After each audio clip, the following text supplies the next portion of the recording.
Hey everyone, Austin back with The Real Seal for another blog video to talk about how we lift concrete slabs and the differences between lifting a slab and replacing a slab. Lifting a concrete slab is accomplished by drilling a dime-sized holes into your concrete slab and injecting a two-part polyjacking foam underneath the slab.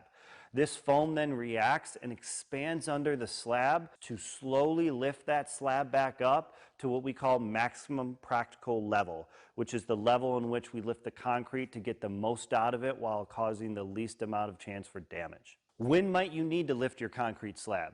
Well, when your concrete slab, sidewalk, patios, driveways, and even the floor in your home are starting to sink, it could be because of a sewer break that's washing soil out from underneath, improper water management, poorly compacted soil at construction, maybe some tree roots got in there and died, and maybe some heaving soil is messing with the concrete a little bit as well. And what we can do is we can come in with this polyjacking foam and stabilize and even lift that concrete back up so that you don't have to go through the cost and hassle of replacing the concrete. When put into comparison, lifting your concrete slab is much more economical than replacing it for a number of different reasons, starting with the cost.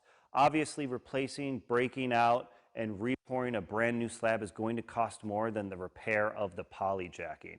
On top of that, you're going to be set out weeks, months for that replacement, and then while the replacement is happening, you can't use that area. You can just come on in, polyjack that slab up, you can use it within 15 minutes, and the repair lasts a very, very long time. On top of that, if you replace the concrete without handling the underlying issues that caused in the first place, you could have to redo the replacement again, which is really much more expensive. The interior concrete slabs are where it gets a little bit more tricky. Usually this is from a sewer break. Water from the sewer is washing away soil, creating a pocket of soil that then sinks down with the pressure of the concrete, which then obviously sinks. Another reason this could happen is poor compaction or poor fill underneath that slab. When they built the home, they didn't properly compact the soil, or they didn't put in the right fill, so that concrete is really just compressing the soil and sinking down as it goes.